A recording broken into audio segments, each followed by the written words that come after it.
Hello everyone, this is Major Green, also known as Nitpicking Nerd, and this is my review of Solo, a Star Wars story.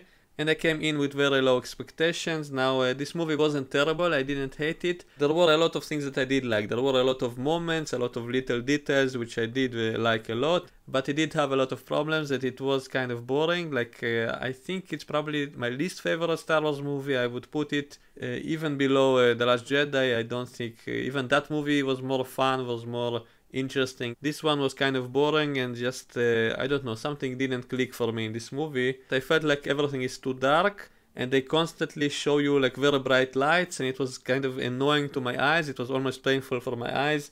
I think they were going for that Blade Runner style, especially in the beginning. They show you some planet, some poor planet, and everything is dirty, and poor kids living there, and so everything is dark, dirty, and gritty, and so that's fine. But then everything is dark, and then they show you flashes of light, either electronic sparkles or a blaster fire or stuff like that constantly, and so it got really annoying to my eyes, and it was that way for half the movie at least. I think everything was dark and something bright happens, and so I didn't like that. It wasn't pleasant for the eyes. Like, imagine if you go into a dark room and someone just flashes a flashlight in your eyes all the time. That's how it felt like in a lot of scenes in this movie. A lot of the action scenes, it kind of ruined that for me. Maybe when I'll watch it later at home, maybe it won't look as bad as it was in the theater, because it was so dark and it was kind of annoying. So I didn't like that, but the whole Blade Runner style I did kind of like. It did kind of make it all seem more realistic. It did make it look like an actually lived in universe. So I do think it was good in this movie, but it was a little bit too much. Like, I would have wanted for at least some of the movie to be brighter and with more pretty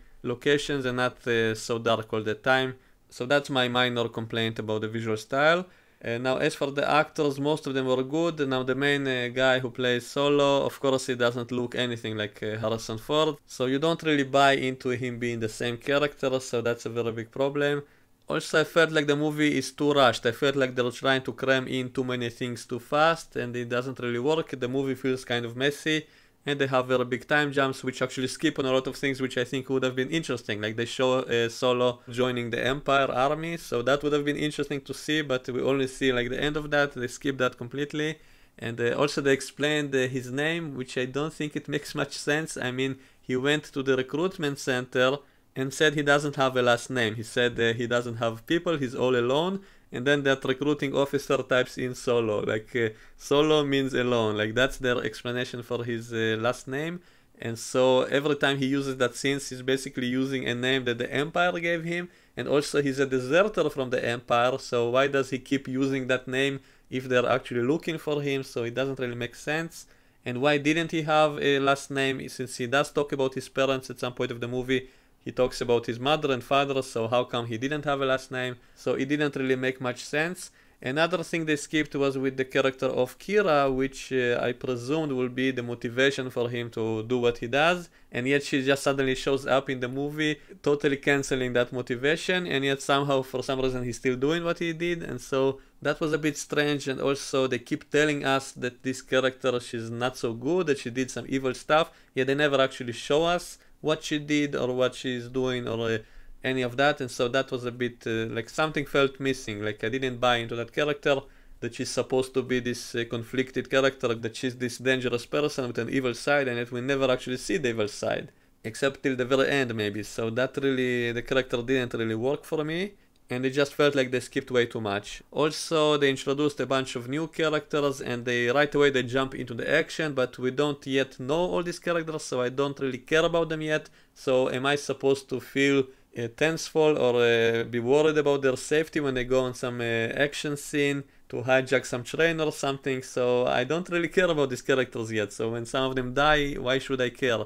And they had some kind of comic relief monkey alien character who is kind of like Rocket in Guardians of the Galaxy, I guess, and he also died pretty soon in the movie, which I didn't really feel sad about because we barely knew him. Also, he was a bit annoying. And then they introduced another comic relief droid, which was really annoying. That, I think that character, I think that was the most annoying character since Jar Jar Binks, honestly. I didn't like that at all. And I'm the guy who always complained about Star Wars never addressing the issue of what rights do droids have in the Star Wars universe. No one ever mentions that, no one ever talks about that. Are there slaves or not? So no one ever mentioned that, and I always wanted them to. But now they suddenly do it so forcefully, so artificially, and so trying to make it as comic relief, I guess. And it was just annoying. I really hated that. I hated that droid, and also her voice sounded exactly like Phasma, so that was a bit distracting. Like I was wondering, wait, is that Phasma's voice or what? So that was a bit odd, and when they killed off that droid, I was happy, I was cheering, because I found her very annoying.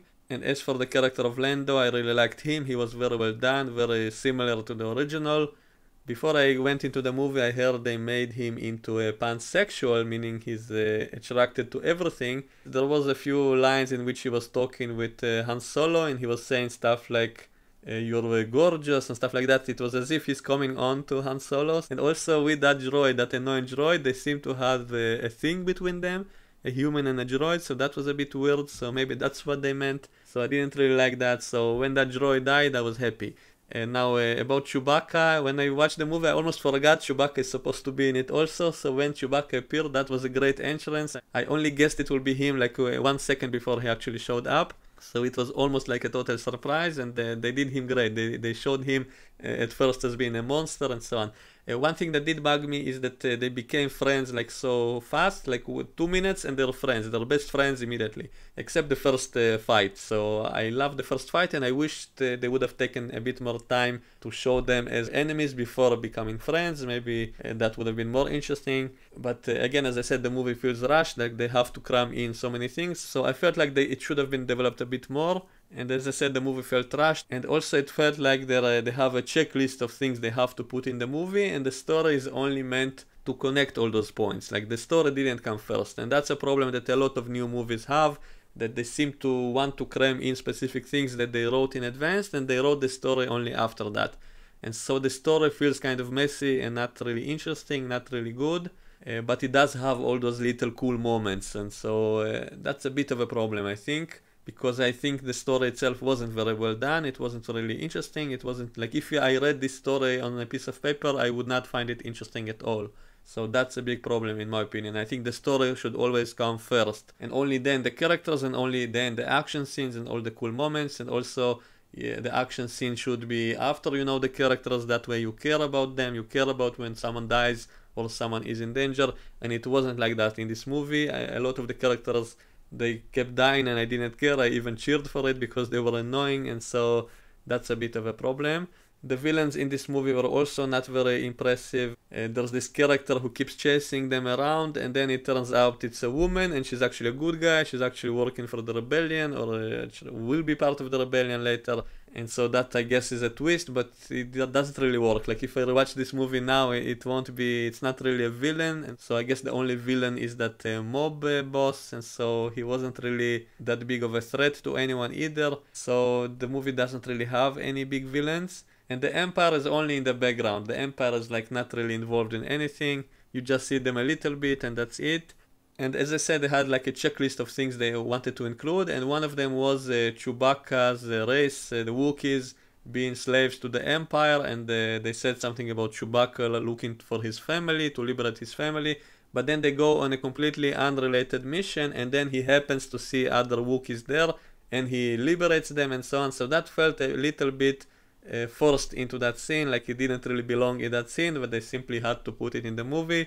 So that felt a bit off also. Chewbacca was mostly good in this movie, but I think they could have done a little bit more. Like the whole story of Chewbacca always felt kind of rushed. Like he immediately becomes his best friend, immediately he's so loyal to him. It kind of feels forced and unnatural. As for Lando, I did like that. Now the whole thing with the card game, like Han Solo comes to him to try to win his ship with the card game, which we all knew will happen, and that didn't really feel that impressive. I expected more from that. Like of course it's an alien game, but we don't really have to understand the rules, but I still think they should have and could have made it more exciting. Like I expected something more from that. Like remember that movie with James Bond in which he was playing poker? That was so well done with the tension in the scene and all of that. You were invested in what was at stake and all of that. Here it wasn't. It was only there because it's supposed to be there. It's not really well done, it's not really tenseful. They did at least have that twist in which he didn't win at first, he only won it in the second rematch.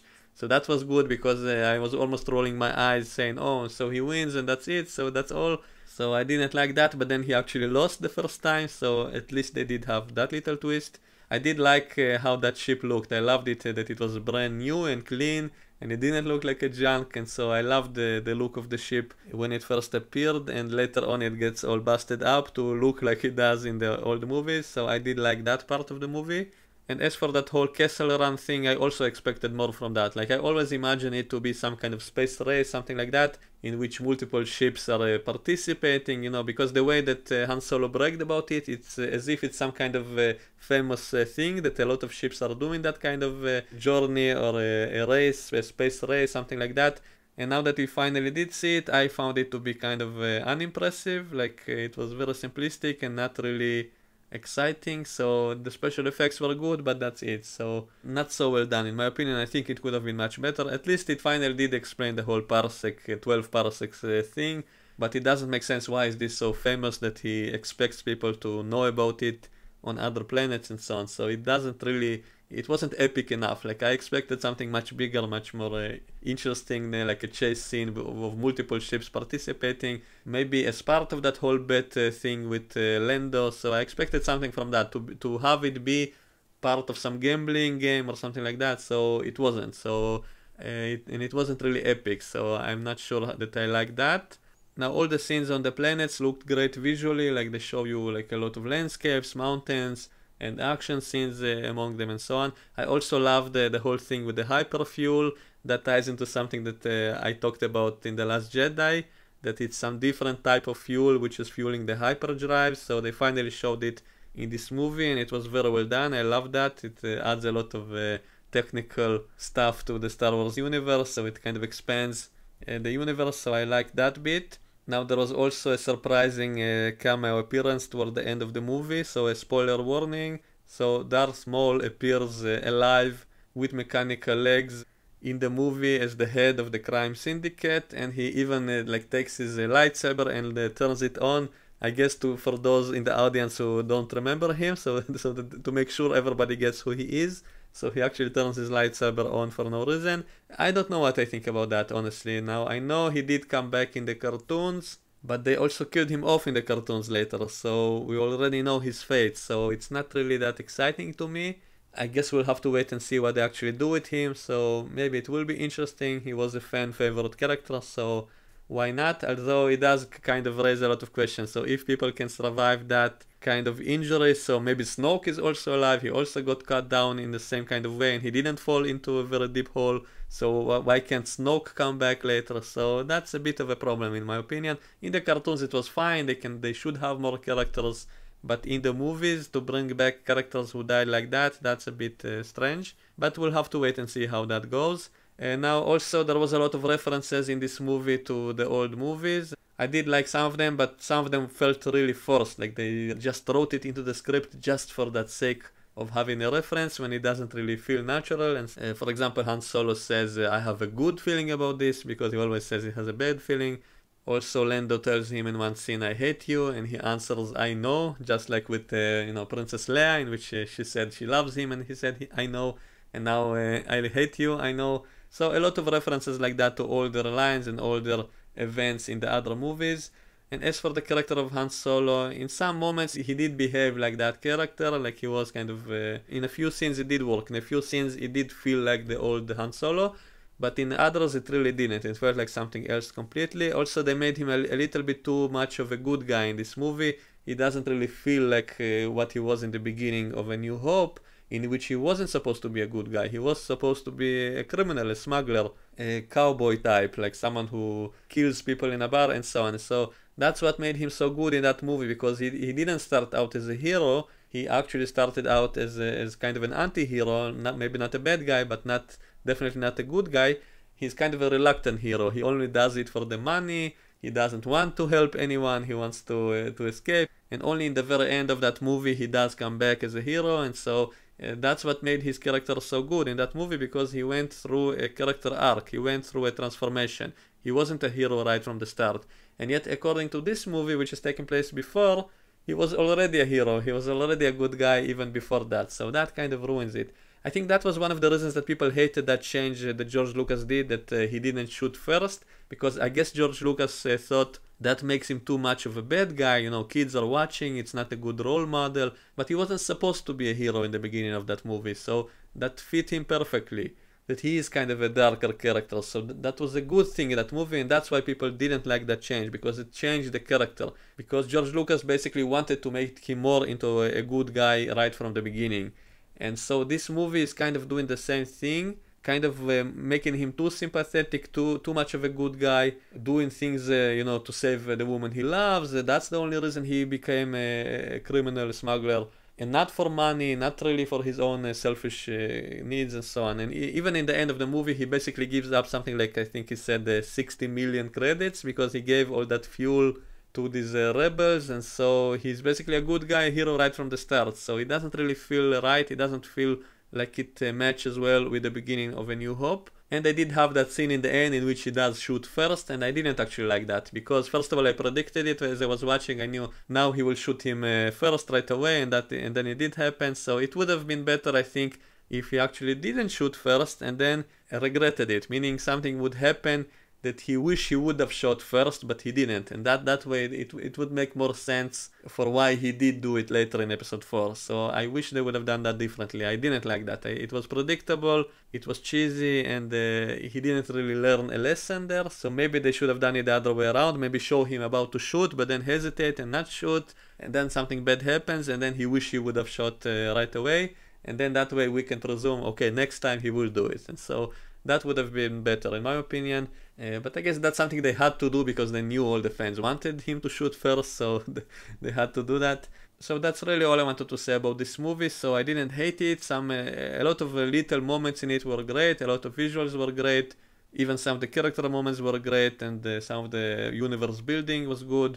But in terms of my actual enjoyment from this movie, not so much. I think I would put it in the very bottom of the Star Wars movies. I think all the other movies, even the bad ones, were more interesting or more entertaining. I didn't really like this one, and it doesn't feel like it fits well in some aspects of it, as I explained. And so that's my current view on it. Maybe I'll feel differently when I rewatch it again later. And strangely, my girlfriend loved this movie, even though she's not really into science fiction that much, so I was a bit surprised to hear that she actually loved it. Maybe in the near future I'll try recording some reviews with her as well, and we'll see how it goes. That might be more interesting to have two people talking and arguing and not just one person, so I'll try to do that in the near future. So that's it for now. Let me know what you think in the comments below, and we can discuss it in the comments. Many more reviews are coming, and I'm also working on some parodies. They will be on my second channel. I will let you know once I release them. So that's it for now, and I will see you all next time. Bye bye.